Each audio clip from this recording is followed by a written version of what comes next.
Hello and welcome back. Yes, it's me. Today we're going to look over my 2002 Seagull S6+Burst. Well, I say mine, but come tomorrow it may have a new forever home. So we're just going to go over it, make sure that everything's set up on it right. We're going to put on new strings, clean it up. Just make sure that it's in top form for tomorrow. So, off to the bench. And so, as usual, the first thing we are going to do is take a look down the neck to see how the relief is. And it is fairly straight. The string height seems to be in good shape, so we're going to check that in millimeters at the 12th.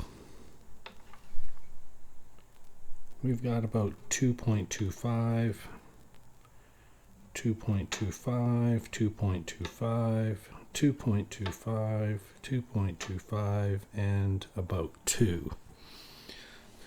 So I usually keep all mine about 1.75 millimeters, but a lot of other people don't. So we're going to leave it at that. Possibly we might bring it down just a little bit to 2, but I think we'll leave it at 2.25. We don't know how other people play. I don't use a pick, I finger pick, so you can take a lot lower action with that. Plus I have carpal tunnel, so I want it low so that I don't have far to go. So 2 to 2.5 is an acceptable range.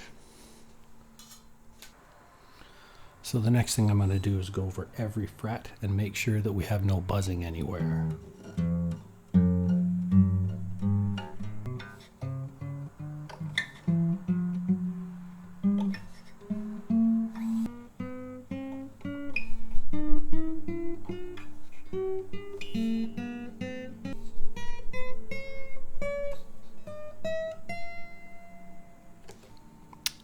No buzzing anywhere, so that's a good thing.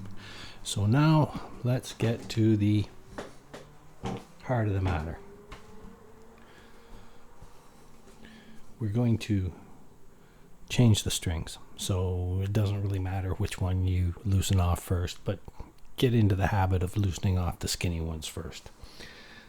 And that's because we're doing a setup first off.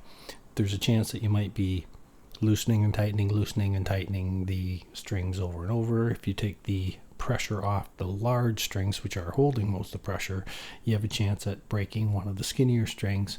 And if you're doing a setup, you want to do it on the old strings because you're going to be going back and forth a few times. Hence, long story short, loosen the skinny strings first. Okay. Whoosh. So another thing that you'll sometimes notice is that some people take their cutters and snip, snip, snip, and then, well, usually down low, but they will snip the strings off in 2 and then remove them. Please don't do that. That just creates twice as many garbage strings.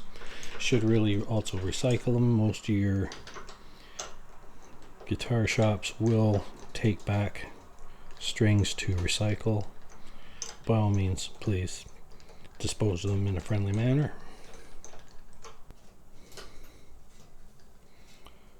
And of course, when you're pulling the strings out of the spindles, careful that you don't poke yourself with them.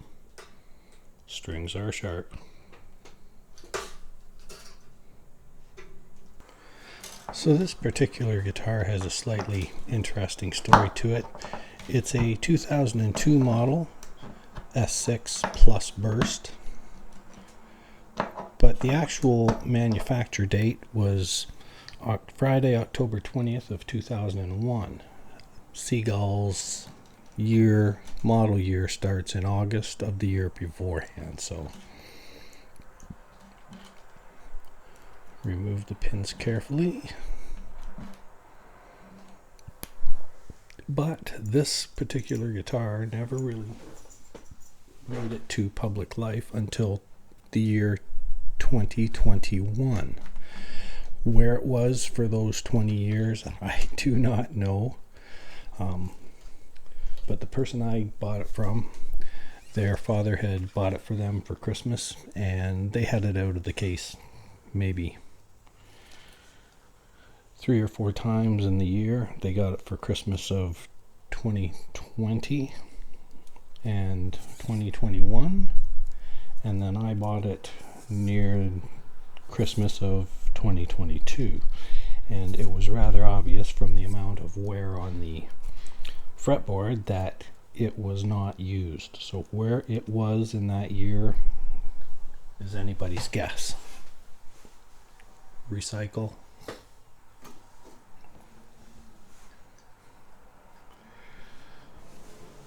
But wherever it was on either on a stand or hanging on the wall, because right there in the middle near the bottom you can see that little line. That's about the only real damage on it at all. There's a couple of little spots on the front and one slight little crease over here, but overall good. I have shaved down the saddle to give it a lower feel. We're going to remove that for now while we clean it up. Now what I'm going to do is use a guitar cleaner on the fretboard, because we are also going to oil it. So we get out our cleaners. And please excuse the lighting and sound issues. I'm having a fight with my recording apparatus the last couple of days. Not important. So we're going to get our spray cleaner, not a paid promotion. And we're going to spray it on the rag, a rag that is used specifically for the cleaning substance. What I use for rags is some cut up t-shirt material. Take all the hems off it, because we don't want to.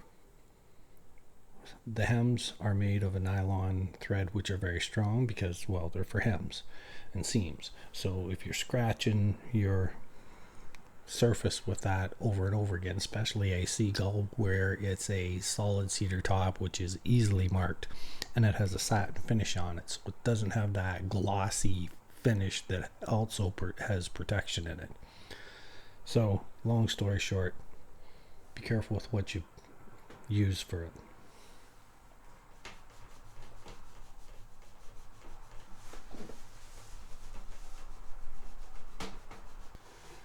Okay, so now we've cleaned. We put the cleaner aside with the rag that was used with it, because now we are going to get out our fretboard oil. Not a paid promotion. You always use a fresh clean rag, because you had cleaner on the other one, and the cleaner is made to pull the dirt up. The fretboard oil is made to put oil on, so the two substances are going to differ, and you don't want to introduce the two different chemicals to each other.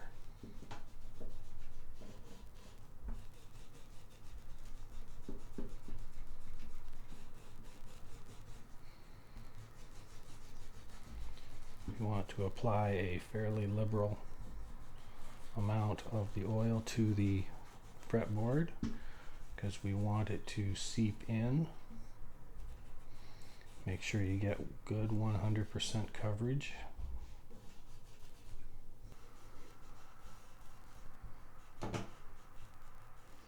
Now, as I say, this here guitar was somewhere for 20 years without being used. We don't know where that was, whether it was in the guitar shop or if it got lost in the back corner or what.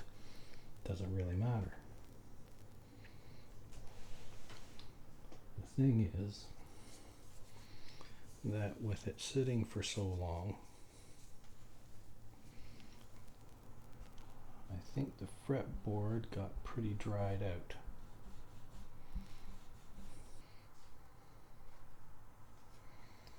And while that is seeping into the fretboard,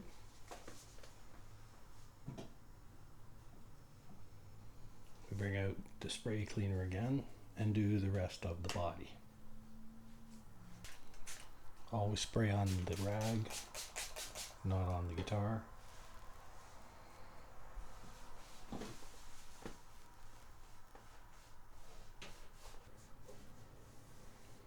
Making sure we also clean the neck and the back.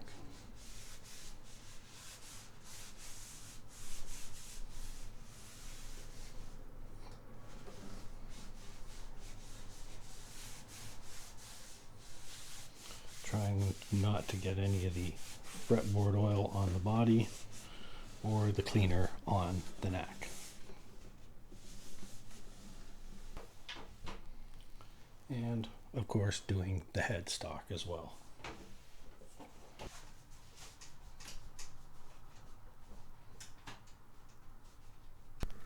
And then we will start to remove from the fretboard.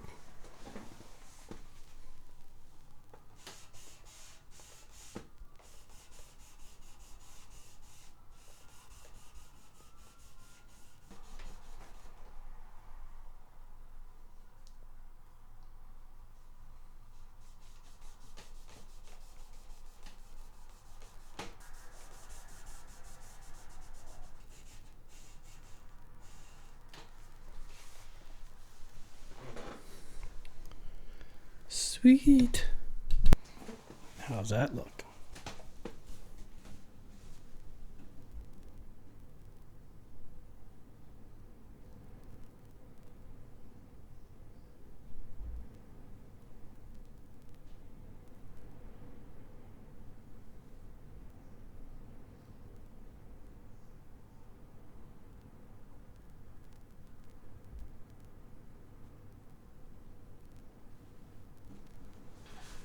Okay.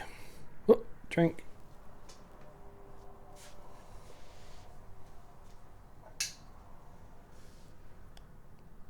Chocolate milk today. While we have the strings off, we're going to take our deep 10mm socket and just make sure all of the nuts on the tuners are tight.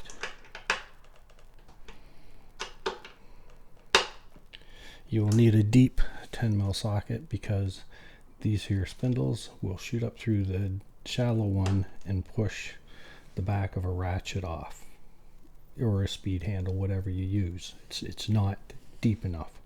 You need a deep one for that. And then once you get a deep one, you can usually get a good enough hold of it that you don't need the ratchet or the speed handle, blah blah blah.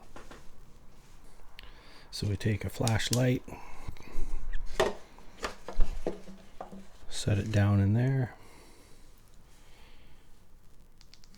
turn on our phone, camera, and action.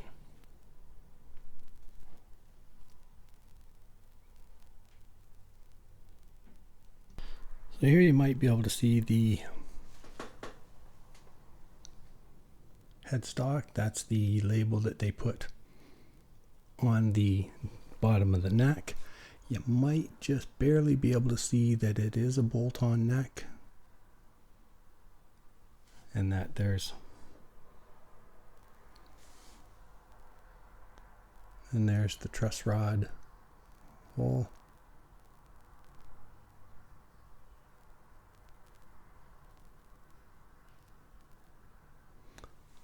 Okay, so we've done everything we can at this point other than restring it. And so when restringing the guitar, hold the strings away from you when they come out. And these particular strings are color coded, not a paid promotion. Don't forget to put the saddle back in. Ask me how I know. Alrighty then, now on the end of the string is a spool. You want it to roll this way and go down in the hole, not this way, this way. There's a groove in the pin that you want to go in there as well. And once the pin goes down in so far, the string should stop going in, but the pin keep on going, and that's what you want. Up to this end, go past. You want to do about maybe 2 inches of extra cable there. Hold on to both sides when you cut so that the tail doesn't shoot across the room. Like that. Put the string through the spindle so that it just sticks out, and then crank it.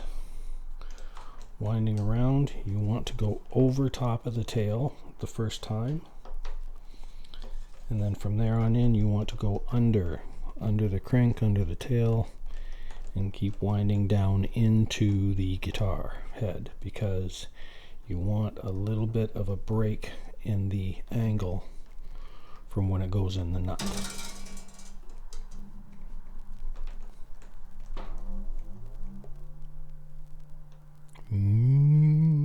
That's about right. Next string, next pin, roller down, groove forward, push, and then feel the release point. See, this time it didn't do it. So we're going to put a little twinge in the string, push down in so that the pin gets to the point where the pin keeps going and the string does not. That's what you want.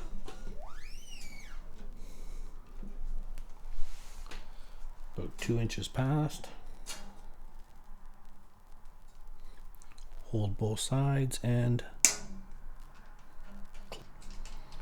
just a little bit of tail sticking out and crank it. Wind over the tail and then go down into the headstock from there on in.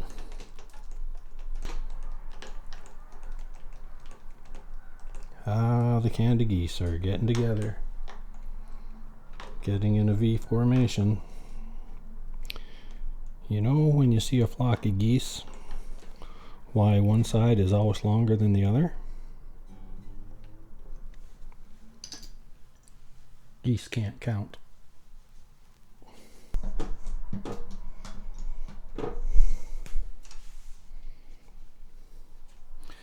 Measure twice, cut once.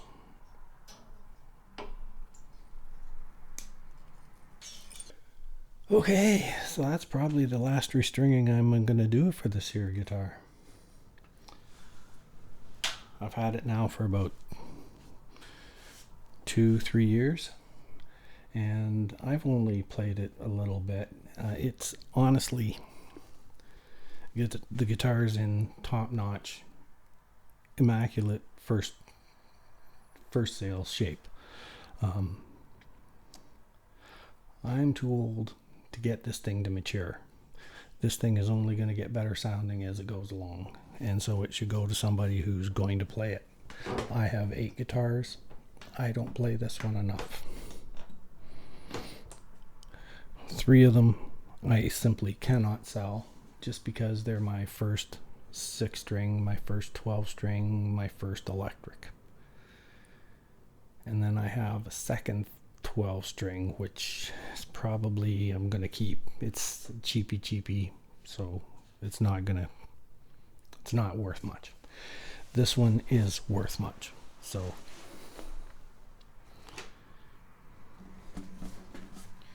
it should go to somebody who's going to play it. So now we're going to bend these strings.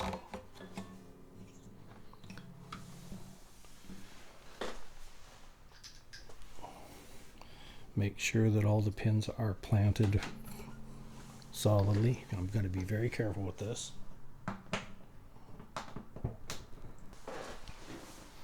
And now it's tune-up time.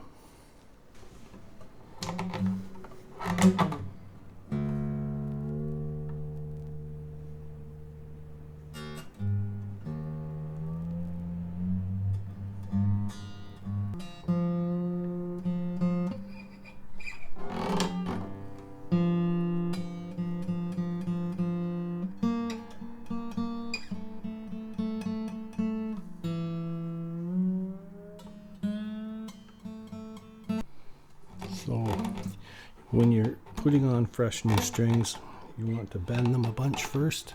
So I just put them into rough tune and then bend them, because it's going to take a few tunings to get it to hold.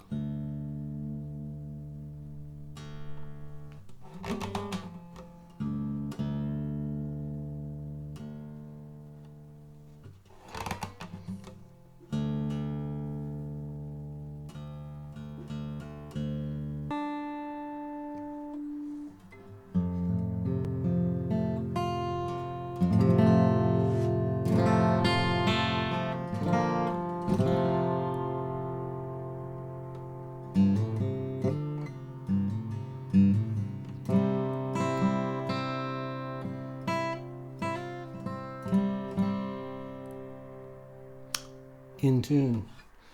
Make sure.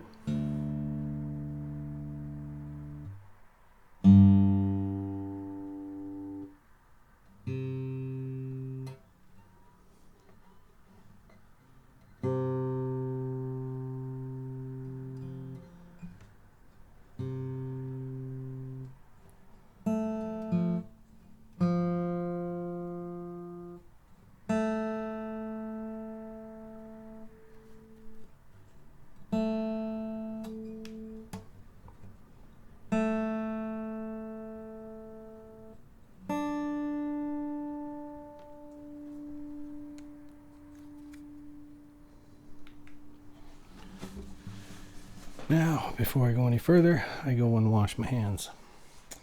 There we have it. 2002 S6+Burst.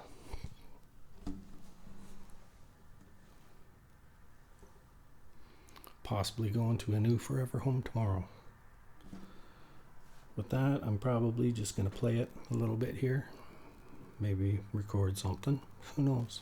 It might be my last chance to. So, with that, let me get some of this stuff out of the way and let you hear it.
few times because the strings are brand new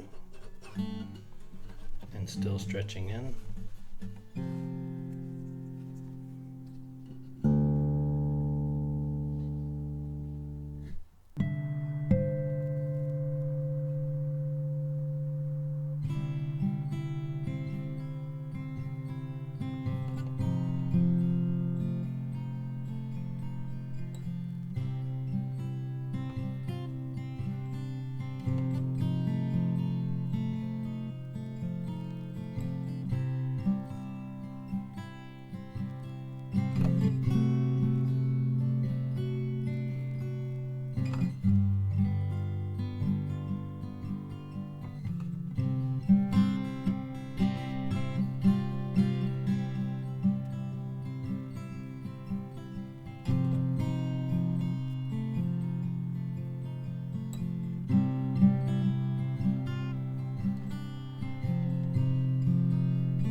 Okay, we've done everything we can to it.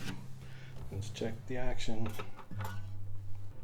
2.25, 2.25, 2.25, 2.25, 2.25, and 2.25. 2.25 right across the board, millimeters, that is. Goodbye, old girl. See you sometime soon. And so that is my 2002, or was my 2002 Seagull S6+Burst.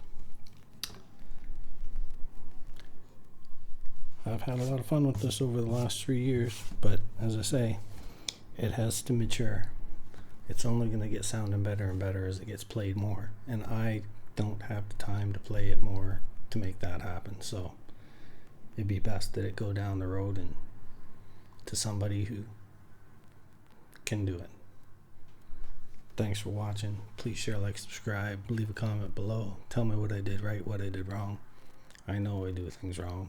I'm not a luthier. I'm just an old guy with too much time on my hands. And doing something wrong might be letting this thing go. But as I say, it's got to bring joy to somebody somewhere. It brings joy to me. I just don't think I'm the person to take this where it needs to go. Alright, catch you next time. Bye now.